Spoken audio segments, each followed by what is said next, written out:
Well, we said BoJack Horseman couldn't get any darker after last season, and after this season, it proves that we have no idea what the fuck we're talking about.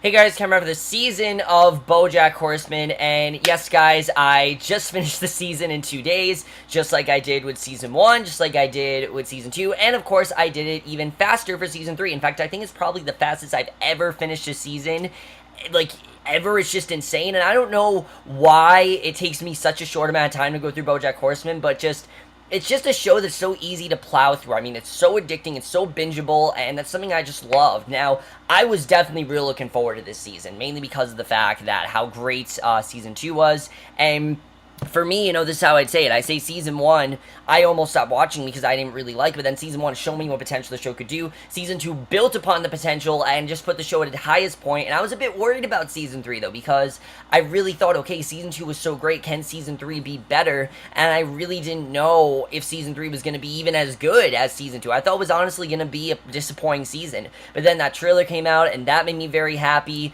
and I have to say, guys, that not only did Season 3 completely exceed my expectations, it might just be the best season yet. I absolutely love Season 3. I think it is such an interesting season, and it's so drastically different from the first two seasons in many ways, and I'll talk about what I mean from that, but it is by far the darkest season, the funniest season, and I think the furthest we have ever gone into BoJack's psyche yet, and I'll get into all of that while reviewing the season, which, guys, of course, full spoilers throughout this entire review. I'm going to be talking about every event that takes place this season. Well, all the major ones. Some of the things, like Episode 3, I'm not really going to talk about that much because not much happened. It's them solving a murder or whatever. Didn't really matter.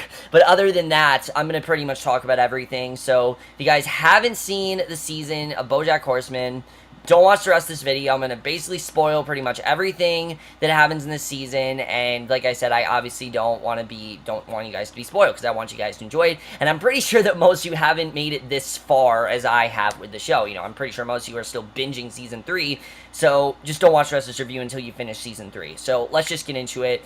So, there are a lot of... One of the things I love about Season 3, I have to say, is that it really plays out as one big story.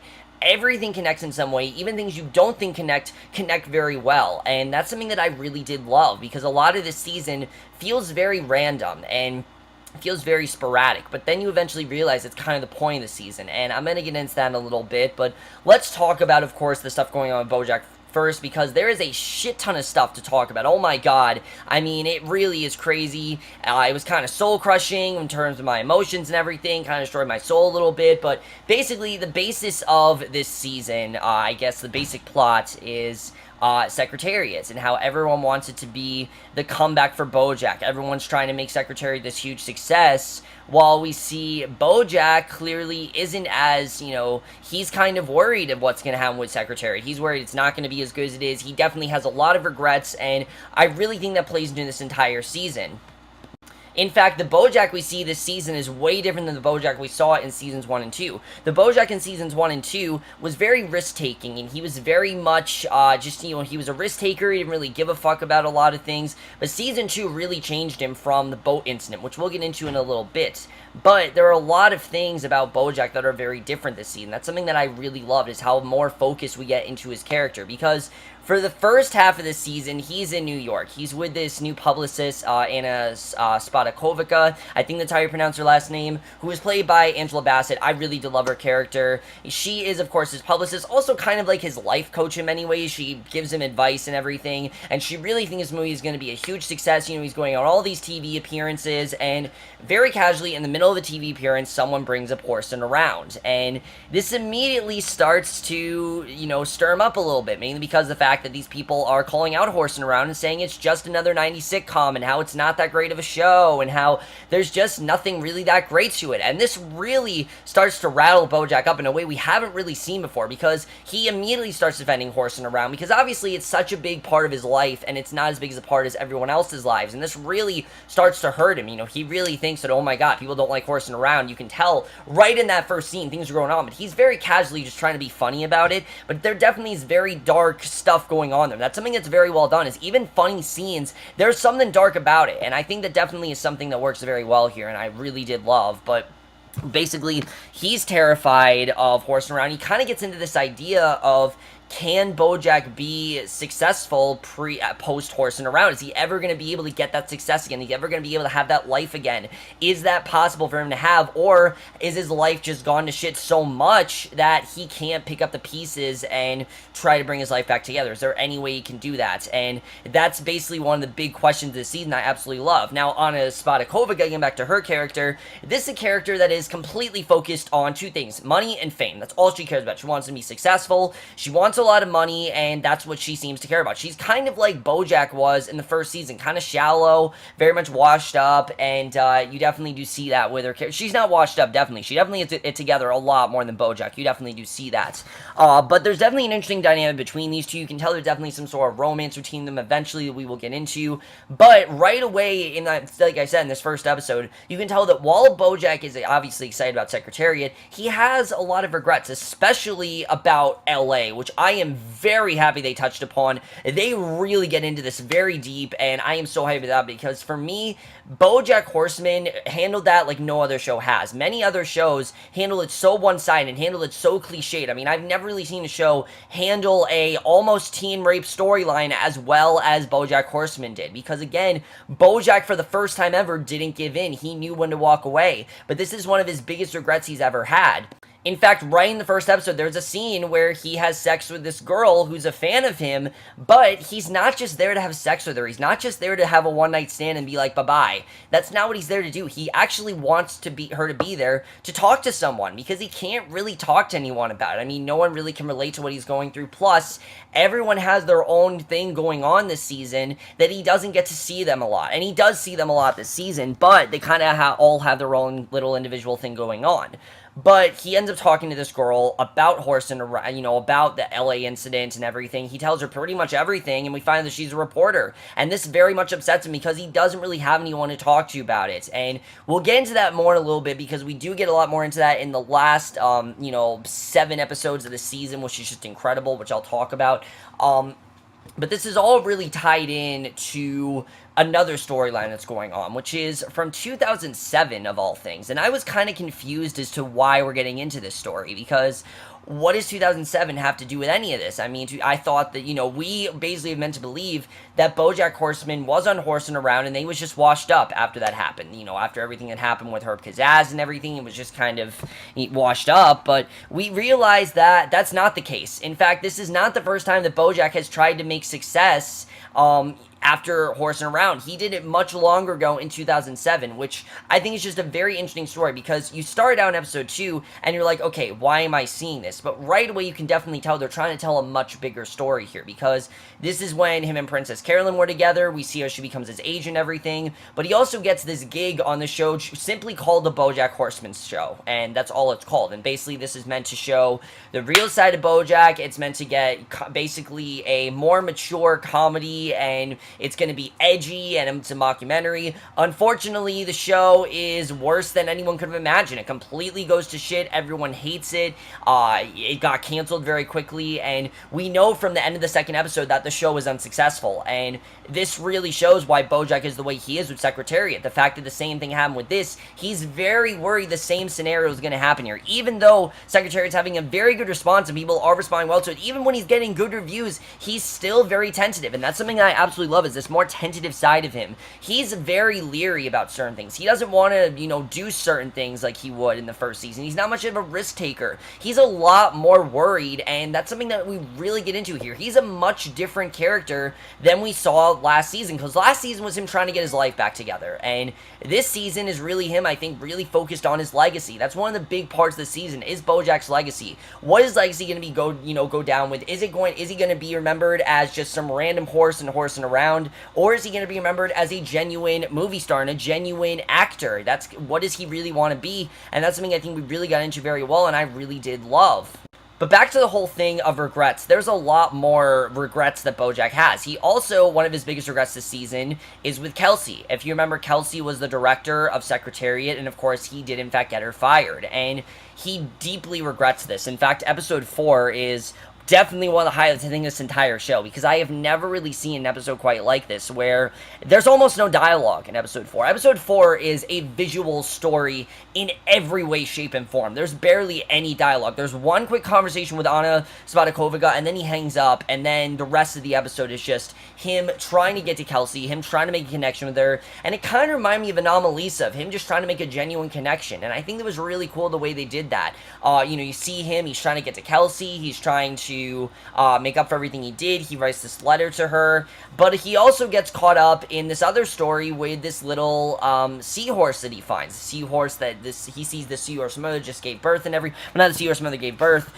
Basically, he sees this little seahorse, and he kind of raised it as his own. It's kind of like his chance to kind of imagine what his life would have been like, again, if he would have just gone to Maine with Charlotte. And it's just like what we got in Season 1, Episode 11. The only difference here is that this is actually happening. This isn't BoJack imagining. He's actually raising this little this little seahorse. But then he comes to that realization that this seahorse has a family of 6 other seahorses. And, the seahorse has a dad. And BoJack, the best scene, I think, in this entire episode is not him and his whole thing with Kelsey. For me, the thing that really sold this episode is him looking at that seahorse family and just thinking, that could have been me. I could be living this life right now. I don't have to be this big celebrity. What BoJack wants is a connection. That's what he wants. We realize that in this episode. He doesn't want fame. He doesn't want fortune. He wants a genuine connection. He wants people to be there for him. He wants to be able to talk to people, and he doesn't really get to do that a lot this season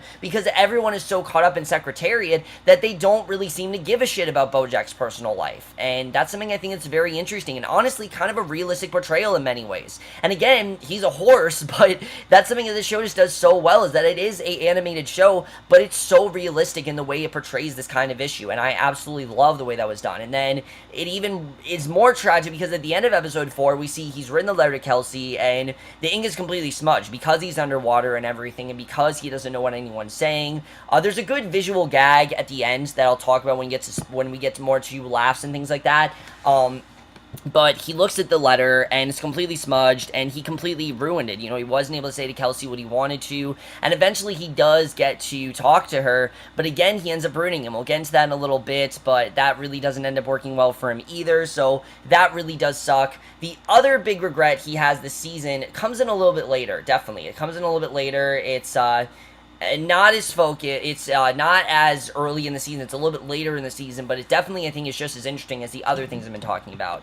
Because out of all the characters this season, I think 2 central characters are the ones that play the major role. Either Princess Carolyn, his relationship with Princess Carolyn, and what they've been through, and his relationship with Todd. Very much so. I mean, we very much tied to this in the end of Season 2. These 2 have developed a genuine friendship, and that's something that I really love. In fact, BoJack even says in an episode, Todd's a good kid, but he just makes some mistakes sometimes, and he's really starting to think of Todd as less of an annoyance and just, his roommate, and more of a genuine friend, someone he can really count on. So when he does what he ends up doing in episode 7, you can definitely see why things end up the way they do, which I'll get into. But basically, in episode 2, that 2007 episode, we see Todd meets this girl, Emily, and I'm like, the second we were introduced to her, I'm like, we're gonna see this girl again. They're obviously trying to set up a love interest for Todd, and I was all for this, and I'll tell you why I was all for this, because you guys know I'm not a fan of Todd getting these random subplots, and he doesn't, thank God, have a random subplot this season. He has a recurring plot, and he's really they really toned down a lot of his dumbness this season. He is still definitely very dense at things, but he's a lot more childish, and that's something I really do like, is that he's a lot more content with himself, we definitely see. He is with this girl, Emily. He does, in fact, reunite with her at a wedding, though, that they go to, and, right away you can see that she wants to get frisky in the bedroom, and he wants nothing to do with it, actually. He just wants to mess around with her, act like kids, and I think this is a perfect example of how different BoJack and Todd really are. BoJack is a go-getter. He'll jump at things every time, he'll do whatever he can, and if he gets an opportunity, he'll just do it without thinking. He'll do it the second he gets it. Todd, however, really thinks things through, and he really just doesn't do things right away. He's not just gonna have sex with every girl. He's not like BoJack, who every girl he meets, he has some sort sort of encounter with. In fact, there's a line, and I think in episode 10, where Princess Carolyn says, is every girl you work with, you're going to end up fucking? And he even basically says yes. He basically said that there's no girl that he can't not have sex with, because it's just something that he does. Every girl that he has a connection with, he has to have sex with, and that's not how Todd works. Todd wants to be more of a friendship with Emily, and you definitely see that. So when things happen the way they do in episode 5, something definitely is going to go down, because there's this conversation between BoJack and Emily very briefly in episode 5. All she says is, hey, and we don't know what else happened. We don't know what else happened there, but we know definitely we're going to find out, what happened with that. And then we get to really what went down in episode 7, which, mind you, the entire episode is just one telephone conversation, and it's so compelling the way that's done. I mean, yeah, there are some things in between. Most of that episode is BoJack on the phone, trying to cancel a newspaper description, and discovering a lot more about himself than he thought, and it's so well done. I mean, I didn't think an episode like that, I thought it was going to be a silly episode, I really did, but there's so much more to it we find out. The biggest regret that he has with Todd is the fact that at the wedding, after him and Emily said hi to each other, they got close, and they did in fact sleep together. And Emily's now living at their apartment, and, Todd has this whole thing, he's working on Mr. Peanut Butter all season, which I'll talk about, but, him and Emily, it seems like they're going to get together, and BoJack is really trying to hide this as well as Emily, but eventually it has to come out, and it really ends up badly for BoJack when it does come out.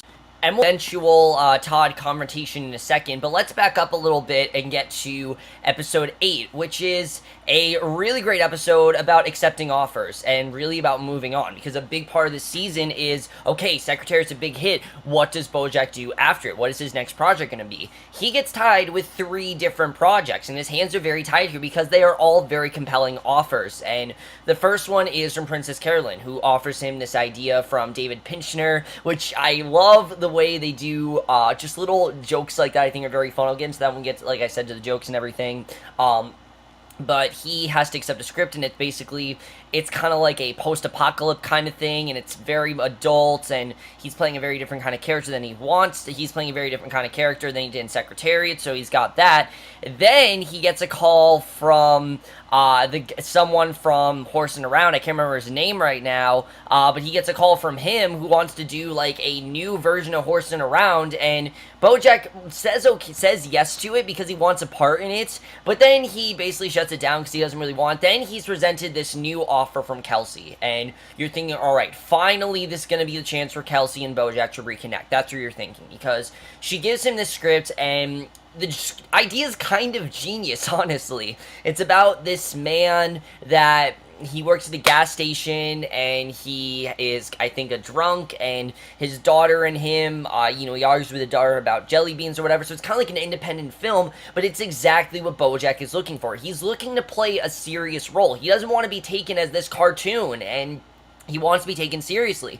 That is exactly what BoJack needs. The problem is his hands are so tied that he can't accept any of these offers, really. And you're thinking, okay, he's going to end up doing Princess Carolyn's film and everything. He ends up basically saying no to Kelsey, because what ends up happening is he does decide to do the script with Kelsey, but unfortunately he responded too late, I believe, is what ended up happening. He responded too late, and so that's kind of ruined. He responded too late. Then the one with the other one he was kind of just joking about, so he doesn't do that one. So he's kind of tied to the one with Princess Carolyn. He kind of wants to do that one. And also, I forgot to say before this, we really get more into BoJack and Anna Spadakofika and their whole relationship, because, again, just like the girl in the bedroom in episode 1, he doesn't just want to be having one-night stands anymore. He wants to have meaningful conversations, and he talks to Anna Spadakofika and says, what's going on with you? I want to know more about you. She says you don't want to know more about my past. It's just a very interesting scene overall. We'll get into that in a little bit, but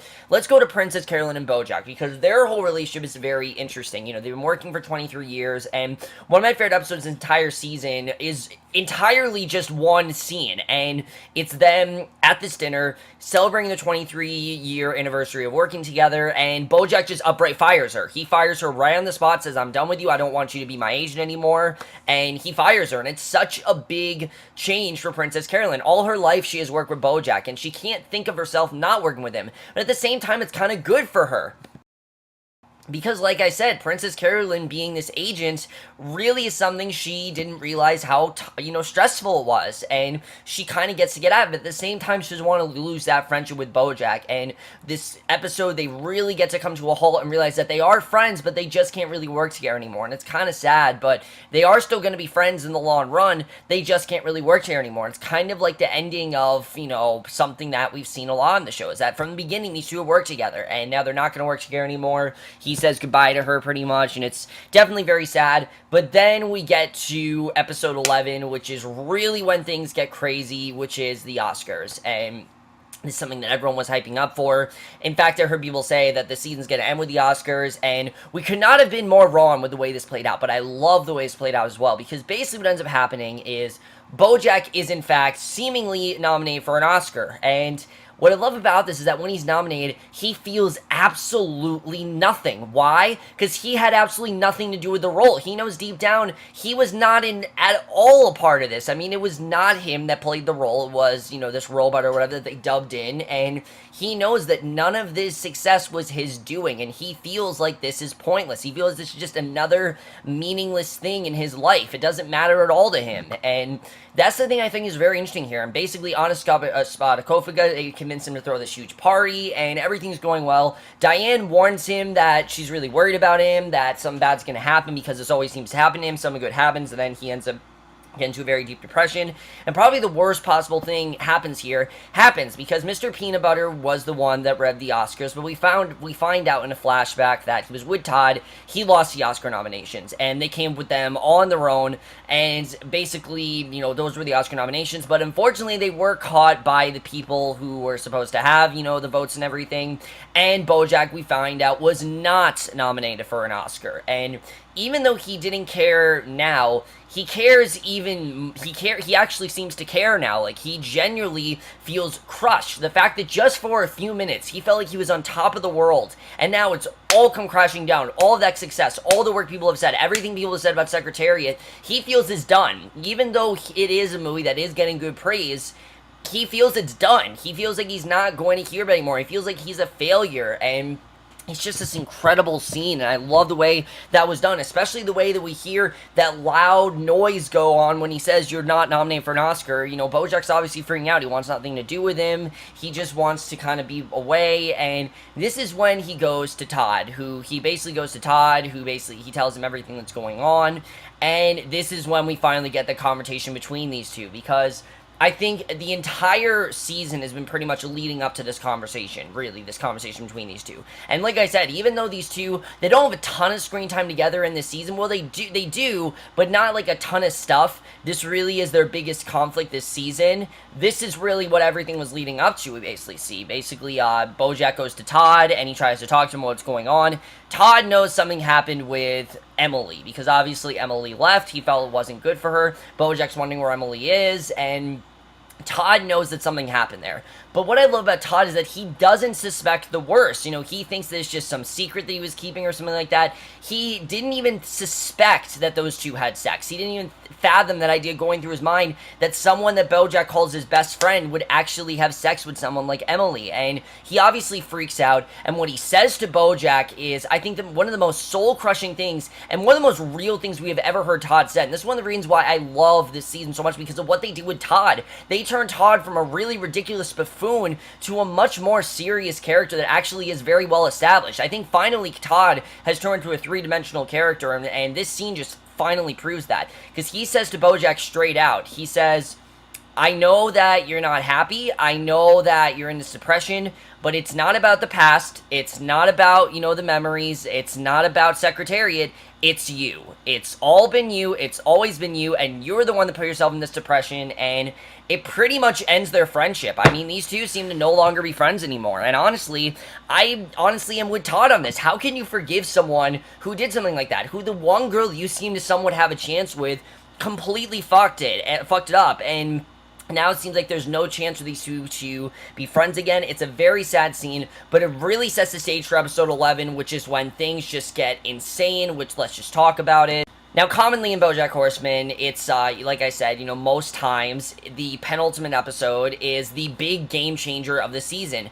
That was the episode that showed me what Season 1 was capable of with that incredible ending at the end of episode 11 in Season 1. It gave us probably the most soul-crushing moment of the entire series in Season 2, and in Season 3, it makes it even more soul-crushing with what makes us think it's going to be a hopeful, fun episode and turns into probably the most depressing episode of the show we have seen yet. And we're going to talk about it because Sarah Lynn, we briefly touch base with her in one episode. She is seemingly sober, and we see her in this episode, she's seemingly sober. BoJack, at the end of his rope, really with no allies at all, because everyone's pretty much against him at this point. He has no one on his side at this point. Princess Carolyn's gone off with this guy. Mr. Peanut Butter and Todd are doing things together, and of course, Diane and Mr. Peanut Butter have never been closer. We'll get into their arc in a little bit, because that's really the only thing to talk about.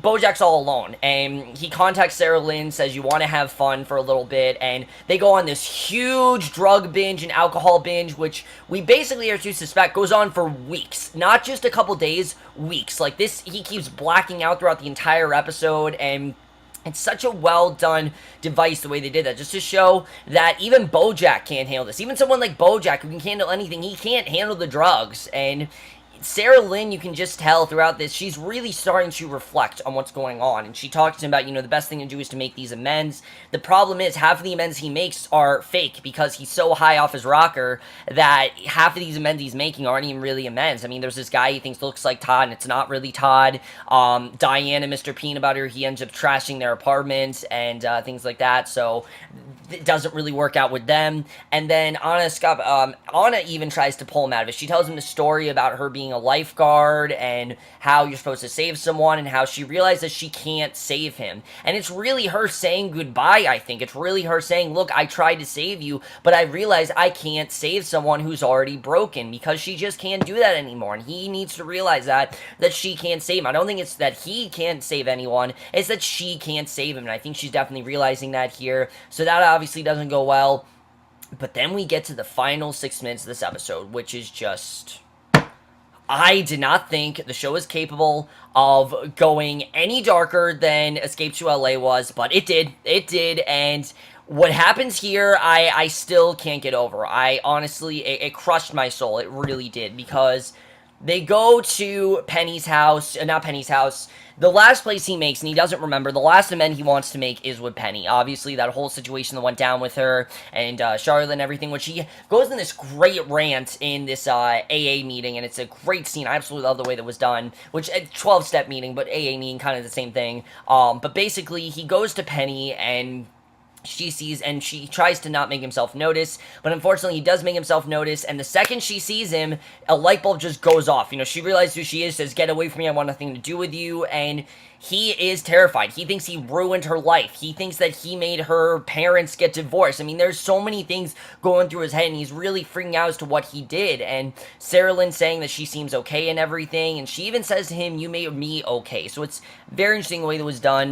But the way they touch upon Sarah Lynn and BoJack is a way they've never touched upon these two before. Sarah Lynn's always kind of been just a fun character. She's someone that does drugs, and, she's kind of the stereotype of, innocent little girl turns into this, drug whore, basically, and this episode shows that Sarah Lynn is anything but that, because we get this incredible scene with them after this, where they're sitting on a bed, high off their rocker, just completely losing everything, and they just start to unravel. Both of them start to really unravel. BoJack talks about, everything that he's going through, and all the losses he's had and things like that. And he also talks about how he doesn't really understand love, but what he does understand is that he loves her like a daughter, and that it's not supposed to be a love sort of thing and like a romantic interest. I saw this as he loves her as a daughter. He wants to be with her as a daughter. He's there for her, and she's really the only person that seems to get him. And she finally admits to him in this scene that she doesn't like what she's become. She doesn't like any of this. All of the stuff that she's done,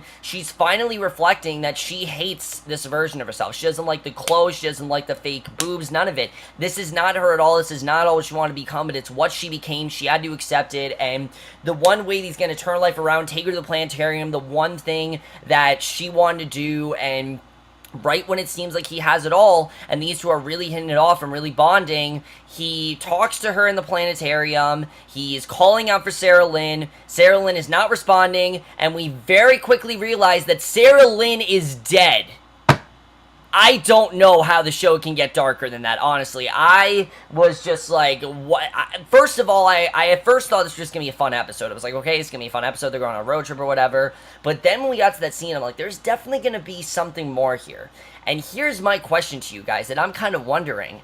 Did Sarah Lynn just take BoJack, did Sarah Lynn just go along with this because she knew she was dying? That's what I'm thinking. I think that Sarah Lynn, deep down, she knew this was the last days of her life, and she wanted to live the last days to the fullest, and when she finally came to that conclusion before she died, she finally gained closure with herself, and it gave her, I think, that closure with her death. She realized that she can die now. She's given, she's realized who she is, she's found herself, and she's come to terms with who she is. Now it's her time to die, but this really is the worst situation for BoJack, because finally he was finding someone to connect to, and then they're just gone, and it's just heartbreaking to see. I can't believe the show went this route, especially with a character like Sarah Lynn, like I said, who in the third episode of the show is supposed to be just like a sex symbol. I believe her and BoJack have sex in the third episode. I mean, it's ridiculous. It really is. And I've always really liked Sarah Lynn. I think she's a fun character overall, and I think Kristen Schaal really does kill it. But not only did she kill it in terms of comedy,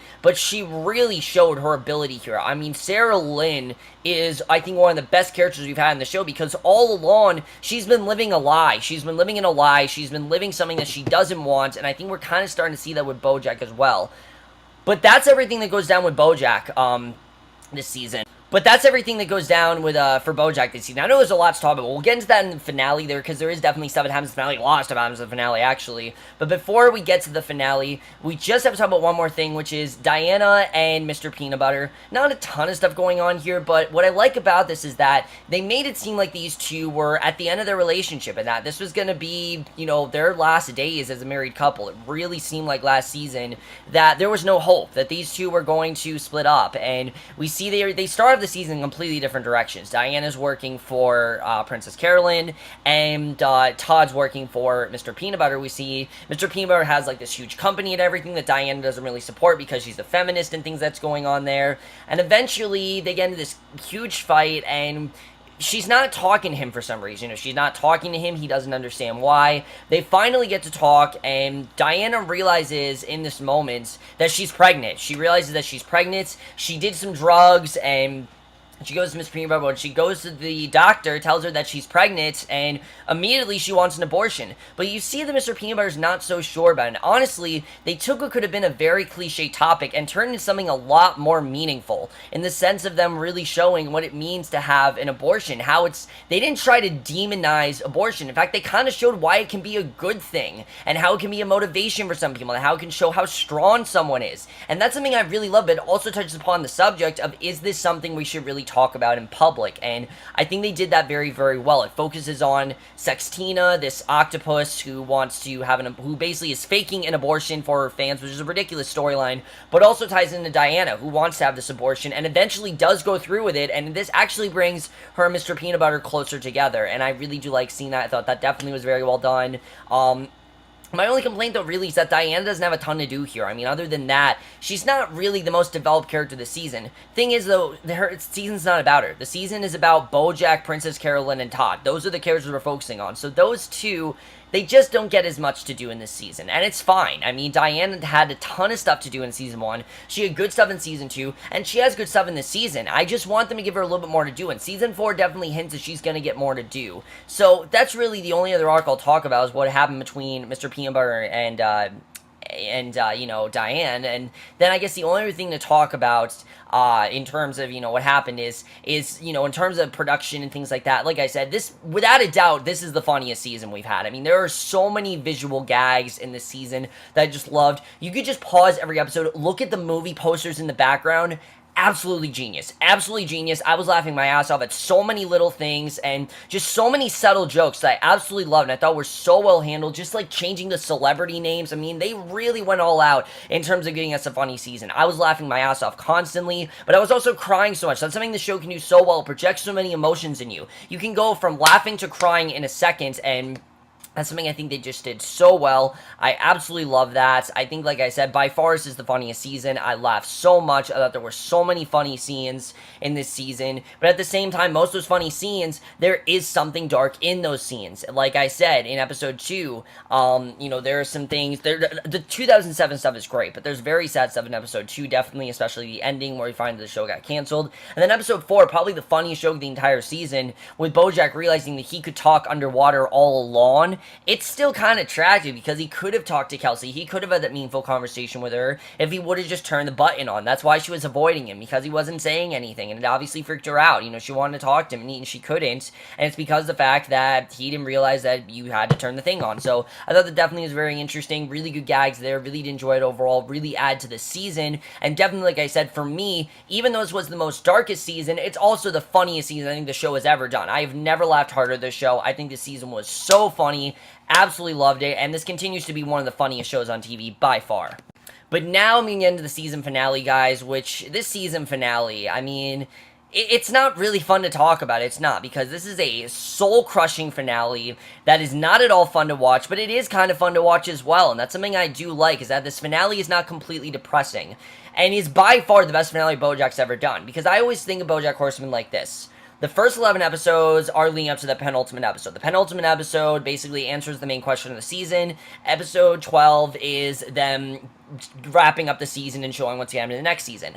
Not the case with this episode, because most of this episode is basically a wrap of the entire season. It's showing how everything came together, how all these pieces came into play, especially in the 2007 arc, which has to do with BoJack and Sarah Lynn, with him basically wanting to, we realized in 2007 in the BoJack Horseman, you know, show, he wanted to get Sarah Lynn as a guest star, and she was a huge pop star, but you can tell she didn't really want to be a part of it. She wanted nothing to do with it. She really just didn't want to be a part of scripts anymore. It's not really what she wanted to do. She wanted to be a pop star and everything, and she rejected it, and that's why they didn't talk for years and things like that. It's just a really interesting story, the way that was done, but just the emotion they got out of BoJack in this episode, you really do feel bad for him, but he kind of comes around. He decides that he wants to do Ethan Around, which that's the name of him, is Ethan. Ethan Around, he wants to do it. He realizes that it is something that he'd be interested in because Diane talks to him, and Diane's finally, they get to have this meaningful conversation. Not they haven't, but he just hasn't really been listening to her, and now that the one person that he truly understood him and truly get a connection with is dead, now he can have a kind of conversation with someone he was once in love with, and now just feels is just Mr. Peanut Butter's wife, and what she says to him, I think, really is just so meaningful and so much adds to Diane's relationship with BoJack and how much she cares about him and why she cares about him as much as she does. Because I don't think we touched upon this. Diane watched BoJack when she was a kid. You know, Diane watched Horsing Around when she was a kid, and it, you know, pulled her out of some very dark times in her life, and she talks about how we need that kind of show on TV. We need shows like Horsing Around. We need that to be on TV, and BoJack realizes that she's right, that he needs to do Ethan Around, but unfortunately, it ends up going horribly wrong. Once he does Ethan Around, everything just comes to haunt him. The fact that, this kid is saying she wants to be exactly like him, it just scares him, and you don't know what he's gonna do. And the second when BoJack said he's leaving, when Ethan says, "Where are you going?" BoJack says, "I don't know." I'm like, he's gonna commit suicide. Like, I literally thought he's on the verge of suicide. That's exactly what he does. He goes in the truck, and he, at this point, he's ready to kill himself. He is going on in that truck to die. That's what he's doing. He's going on the road to die. And again, I can't believe how emotional this was, but I was honestly on the verge of tears here. I'm not gonna lie to you. And then the ending is truly beautiful. He sees these horses running basically, kind of like how Secretariat did, and it just gives him the motivation to realize that if these horses can do this, then he can as well. He can get that motivation back. He can turn things around. This does not have to be the end for him. He can make a comeback, and he's going to do whatever he can to do that, and that is the way the season ends for BoJack, but it's not the only thing to talk about that happens in this finale. because other characters get some job offers, as well as Princess Carolyn, we find out she has this revelation that the reason she doesn't want to be an agent is because she wanted to be a manager. And yeah, her boyfriend says to her it's exactly the same thing, but she wants to be a manager now. We definitely see that. Diane's now is going to be working for this blog about feminism, which is interesting. And then Mr. Peanut Butter, this is interesting, seems to become the mayor because he saved the town from this huge crisis that was going on, which is ridiculous, about Margot Martindale, whatever, which is a hilarious joke, by the way. I thought that was definitely very funny what they do with Margot Martindale. You know, definitely one of the best things she's been in a while. But I think it was very interesting. He's going to be the mayor now. And then it seems like Todd and Emily are growing a genuine connection. So while Bojack's going through all this stuff in his life, everyone else is just kind of moving on. And that's something I really like. It's not really their story, you know, but it's not really, Bojack's not really a part of their story anymore. They're moving on with their lives. They're doing things with their lives. They're progressing. And it really hints, I think, that they're going to continue in the show, but it's going to be more of an ensemble show. And that's something that I'm looking forward to. I really do want to see these characters have more to do. As much as I love focusing on Bojack, the show can't get darker. I mean, there's absolutely no way the show is going to get darker after Bojack trying to kill himself, him being at the end of his rope. I don't see how you can get darker than that. There just isn't a way.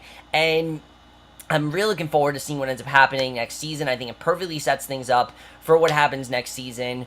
And overall, I just thought it was a very good ending. The way that everyone really got something out of this. There wasn't any filler in this episode either. Even though there was that ridiculous stuff with Mr. Peanut Butter, it eventually did tie into things. That he's going to be the mayor of the mayor of California. And it's pretty crazy we find out that he's going to be the mayor. He doesn't really know what it means. And I also have the fact that even though Diana and Mr. Peanut Butter don't really agree on the way they see things, they still are going to be, you know, a happy married couple because she'll always love him. She'll always be there for him. Now, Kimiko Glenn's character does hint at, well, she's in everything recently. I mean, she's in Orange is the New Black. She's in Waitress. I mean, she really is killing it. But she tells her that, you know, their relationship is doomed. I don't think they're going to break those two up. I think this season definitely hinted that those two are here to stay. Definitely, I think we definitely do see that. I just thought overall it was a very good ending. For me, like I said, the best finale the show has ever done, because it didn't just feel like an epilogue. It felt like a wrap-up of everything. It felt like this is why this entire season came together. Everything just fit together perfectly. All the pieces came into play, and that's really why I think this was as good as a finale as a show could ever do. I mean, I think they can definitely top this finale, but it was still really great. I thought it was very well handled. It was mainly all about Bojack with a few brief commercial breaks in the middle showing what everyone else is doing, but I absolutely love that. Love the way that was done. Perfect way to start things out. Really sets us up for what definitely should be a very different, but I think very optimistic and much more lighthearted, hopefully, not lighthearted, but a lot more hopeful season 4.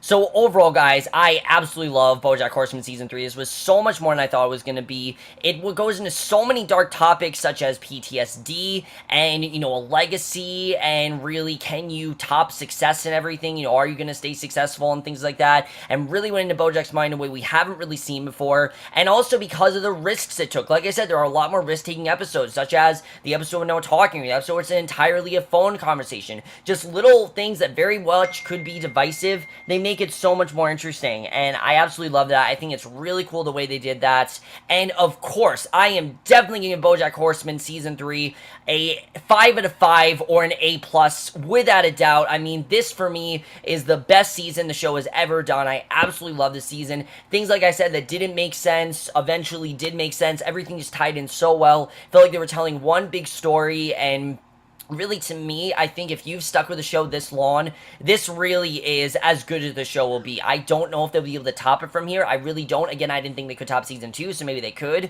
But I don't really know if they can top it. Maybe they will, maybe they won't. I honestly don't know. But by far the best season they've ever done. This is by far one of the best shows on TV, and will for sure make my list not only of the best summer shows on TV, but of the best shows of TV in general. Definitely, without a doubt.